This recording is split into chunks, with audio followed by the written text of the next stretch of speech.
بھائی نے کہا کہ اگر ہم کوئی بچہ لے لیتے ہیں، اڈاپٹ کر لیتے ہیں تو اس کے مسائل ذرا بتا دیں کیا ہوں گے۔ دیکھیں، پہلی بات تو یہ کہ اگر ماں باپ پیرنٹس وغیرہ زندہ ہیں تو ان کا بچہ ہرگز نہ لیں، وہ ان کی کسٹڈی میں رہنا چاہیے۔ ماں باپ پہ تربیت لازم ہے، وہ کریں گے، آپ نہیں۔ وہ ان کو اپنے تمام بچوں میں پیار محبت کے سلسلوں میں ماں باپ پر عدل و انصاف واجب ہے، وہ اس سے محروم ہو جائیں گے، کیونکہ جب آپ کسی کا بچہ لے لیتے ہیں، جیسے ابھی ایک بچی کا معاملہ ہوا، اور ایسے کئی میرے پاس مسائل آئے ہیں کہ جب بچی چلی جاتی ہے یا بچہ چلا جاتا ہے، کسی کو آپ دے دیتے ہیں، خود گھر والوں سے میں کویسچن کرتا ہوں جو ایسے دے دیتے ہیں کسی کو بھی، وہ غور کریں اپنے جو موجود اطراف میں بچے ہیں ان کے اندر جو محبت آپ کو محسوس ہو رہی ہے، اور جو 15 دن بعد 20 دن بعد یا 6 مہینے بعد آتا ہے آپ کی سگی اولاد ہے، اس کی طرف قلبی میلان کے بارے میں آپ خود غور کر لیں، کتنی کمی آپ کو محسوس ہوتی ہے۔ ایسا لگتا ہے اجنبی آ گیا گھر کے اندر، اور بھائی بہن بھی بعض اوقات پریشان ہو جاتے ہیں کہ اب یہ آ کے روم شیئر کرے گی یا کرے گا اور ٹائم لگائے گا، ایک یعنی علیحدہ ہونے کا ذہن بن جاتا ہے، تربیت ان کی کر نہیں پاتے ہیں، اور اس طریقے سے بعض اوقات بعد میں پھر بڑے اجنبی قسم کے معاملات، حتیٰ کہ میں نے یہاں تک دیکھا ہے کہ وراثت سے محروم کر دیا، بھئی ہم نے تو تمہیں دے دیا تھا نا، اب تمہارا کچھ نہیں ہوگا، ہم آپس میں بانٹیں گے۔ یہ ساری خرابیاں ہوتی ہیں معاشرے کے، جو بعض لوگ جب ہم اس قسم کی باتیں کہتے ہیں اس پہ فوراً اگینسٹ کوئی کلپ بنا کے ڈال دیتے ہیں، جی لے پالک تو جائز ہوتا ہے، جائز تو ہوتا ہے، ذرا معاشرے کے اندر دیکھیں ہو کیا رہا ہے۔ ایک مفتی کا کام یہ ہوتا ہے کہ اپنے عرف کے اندر وہ چیزیں دیکھے اور اس کی نشاندہی کرے، اور اس کے مطابق حکم شرع کے اندر تبدیلی پیدا کرنا، یہ ہمیں اختیار شریعت نے دیا ہے۔ یا ایھا الذین آمنوا اطیعوا اللہ واطیعوا الرسول واولی الامر منکم۔ اولی الامر منکم میں مفتیان کرام کو شمار ہوتا ہے جو لوگوں کو کی تربیت کر رہے ہوں، احکام سکھا رہے ہوں۔ بہت خرابیاں پیدا ہو رہی ہیں۔ ہاں، اگر ایسے ہیں کہ ماں باپ ان کے نہیں ہیں، کوئی یتیم بچہ ہے، آپ بالکل اس کو لے سکتے ہیں، پھر دیانتداری سے اس کی کفالت کریں، اور یاد رکھیں کہ 2.5 سال کے اندر اگر زوجہ دودھ پلا دیتی ہے تو وہ لڑکی، اگر بچی لی ہے تو محرم بن جائے گی باپ کے لیے بھی، لیکن اگر نہیں پلایا یا کسی اور ذریعے سے اس کو محرمہ نہیں بنایا تو جیسی وہ بالغہ ہوگی اس شخص کے لیے اجنبی ہوگی، اور اگر لڑکا ہے تو اس ماں کے لیے، جس کو ماں کہتا رہا ہے، وہ اس کے لیے اجنبی بن جائے گا، یعنی پردہ واجب ہوگا۔ اس چیز کا اچھی طریقے سے آپ خیال رکھیے۔ ایک یہ کویسچن کیا تھا کہ اگر کسی کے اولاد نہ ہو رہی ہو اور مستقبل میں بھی کوئی چانس نہ ہو تو ایسے لوگ کیا کریں؟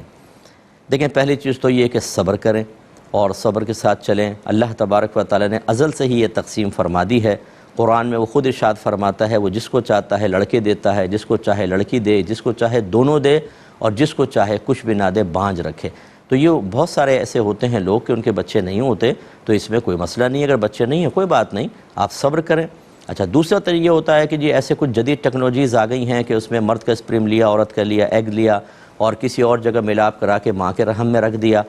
تو یہ اصل میں اس کے لیے ستر کھولنا ہوتا ہے، اور ایک مرد یا ایک عورت بغیر وجہ شرعی کے کسی کے سامنے ستر نہیں کھول سکتے ہیں، یہ یاد رکھیں۔ اور یہ جو ہے یہ اس طرح کے ٹیسٹ ٹیوب بیبی وغیرہ کے معاملات کے لیے ستر کھولنا یہ صحیح شرعی ضرورت میں آتا ہی نہیں ہے، لہذا گناہ گار ہوں گے۔ ہاں، اگر فرض کر لیں کسی نے اس کے باوجود کیا اور حمل ٹھہر جاتا ہے، بچہ ہو جاتا ہے، وہ طیب اور حلال ہے، بشرطے کہ اسی شوہر اسی بیوی کا ہو، یعنی اسپرم اور ایگ۔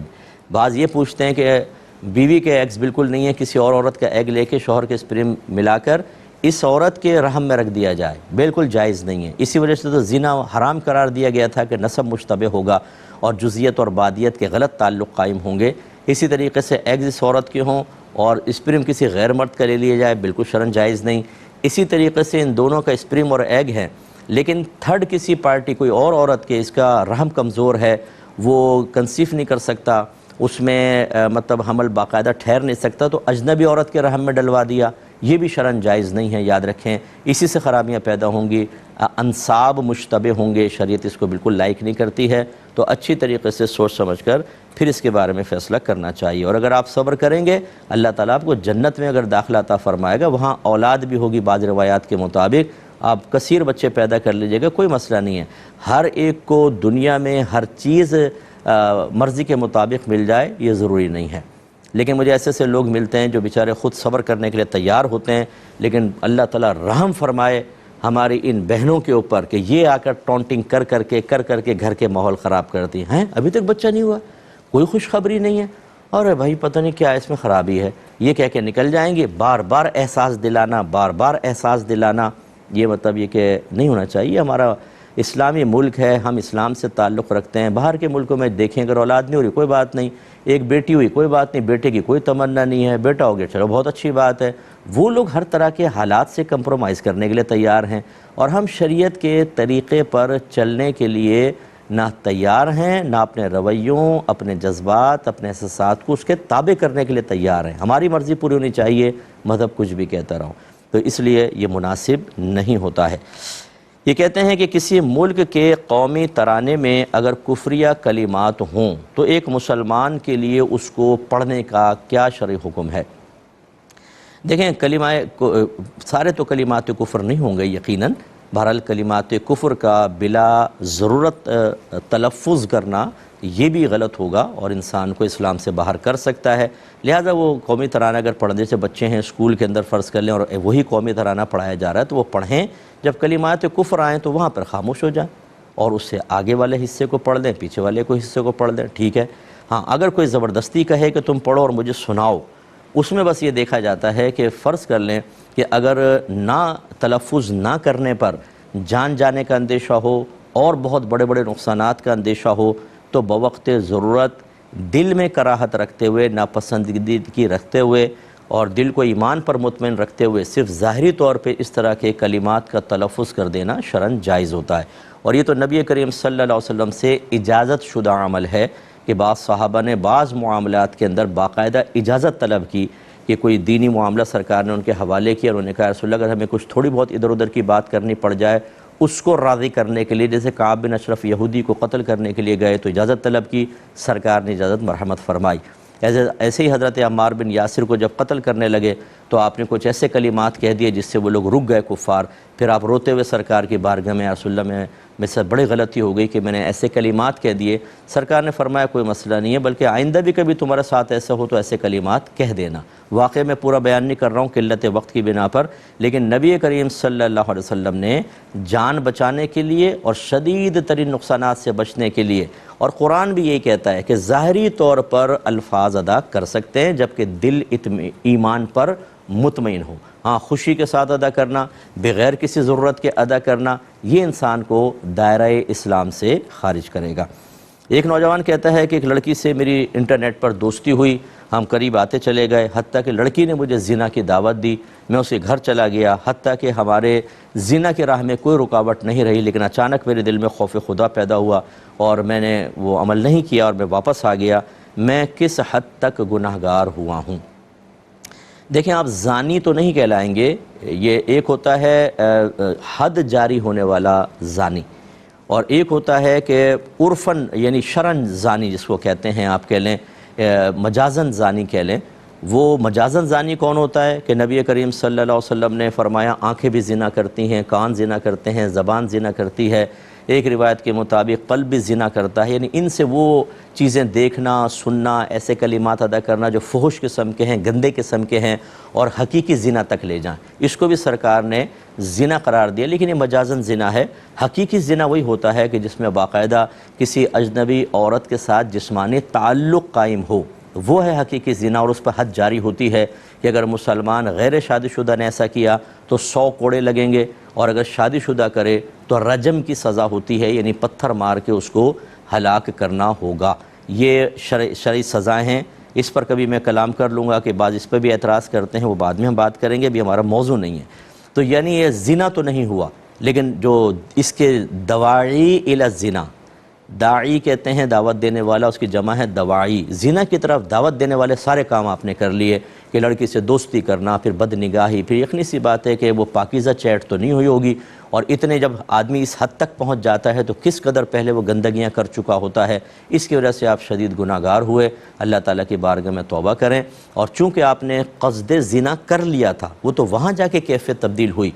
تو یہ عزم مصمم جو ہے یہ بہت بڑا گناہ ہوتا ہے. یعنی پختہ ارادہ کرنا گناہ کا، یہ گناہ ہی ہوتا ہے، نام اعمال میں لکھا جاتا ہے. اللہ کی بارگاہ میں توبہ کریں اور شکر ادا کریں کہ اللہ تعالیٰ نے کم از کم آپ اس فعل سے محفوظ رکھا. یہ آپ کا کمال نہیں ہے، یہ اللہ کا کمال ہے کہ آپ وہاں تک تو اپنی حرکتوں سے پہنچ گئے، لیکن اللہ نے پھر آخری ٹائم میں آپ کے دل میں خوف ڈال کے آپ کو وہاں سے ہٹا دیا. اب کوشش کریں کہ اپنے عمل کو اچھا کریں. میں جتنے بھی بچے دیکھ رہے ہیں ان سے گزارش کرتا ہوں کہ لڑکیوں سے دوستیاں کرنا، یا بچیاں ہیں ایسی بہت ساری کہ گھر والوں سے چھپ کر لڑکوں سے دوستی کر کے اور اس طرح کے معاملات میں انوالو ہوتی چلی جاتی ہیں، اور یہ ان کی تعداد ہزاروں میں نہیں ہے، لاکھوں کے اندر تعداد ہے، اور ان میں سے بہت سارے بیچارے اپنے معاملات ذکر کرتے ہیں کہ اس طرح کی حرکتیں ہو جاتی ہیں۔ پھر شادی کے بعد ازدواجی زندگی جس طرح تباہ ہوتی ہے،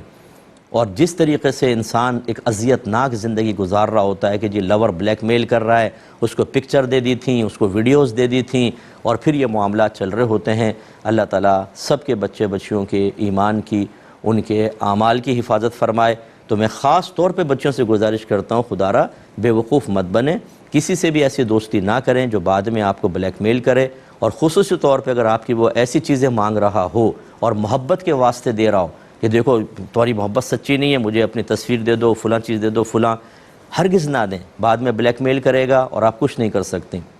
تو اس لیے اللہ تعالیٰ سب کو محفوظ فرمائے، اللہ کی بارگاہ میں توبہ کریں اور اب نیکی کی طرف آئیں، فرض علوم کورس کریں، اپنے آپ کو اچھے لوگوں کے درمیان رکھیں، کوشش کریں یوٹیوب پہ جائیں، میری تفسیر قرآن تدبر قرآن ہے، میں نے QTV پہ ریکارڈ کی تھی، اس کو آپ سنیں ایپیسوڈ 1 سے، اس طرح درس بخاری آتا ہے میرا، وہ سنیں، یہ احکام شریعت پروگرام آپ سنیں۔ دیکھیے بھائی نے کویسچن کیا کہ مجھے غصہ بہت زیادہ آتا ہے، اس میں بعض اوقات میں بچوں کو مار پیٹ دیتا ہوں، اور زیادہ غصہ آتا ہے تو بچوں کو گالی گلوچ کرتا ہوں، بیوی کو بھی گالیاں دیتا ہوں، ماں باپ سے بھی بد کلامی کر دیتا ہوں، پھر جب میرا غصہ ٹھنڈا ہوتا ہے تو مجھے غلطی کا احساس ہوتا ہے، میں کیا کروں؟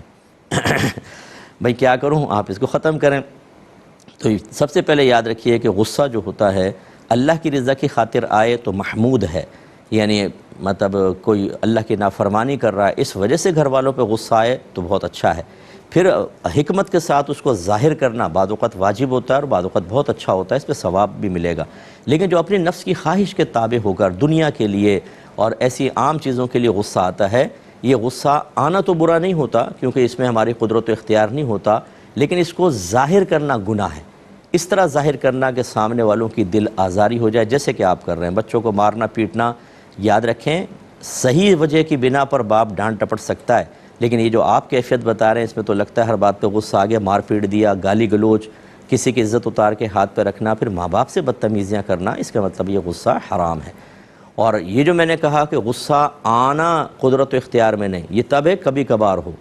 اگر عادت ہی بن جائیں اس کا مطلب ہے کہ آپ نے پروٹیکشن کے لیے وہ کام کیا ہی نہیں کہ جس سے غصہ آہستہ آہستہ کم ہوتا چلا جاتا ہے یا پیچھے ہٹتا ہے۔ اس بنا پر جو شدید غصیلے لوگ ہیں ان کو کہہ کر ہم یہ ریلیف نہیں دے سکتے کہ یہ تو قدرت و اختیار میں نہیں، کوئی بات نہیں، آ گیا کوئی بات نہیں، آپ نے کیوں وہ کام نہیں کیے جس سے غصہ پیدا ہی نہ ہو۔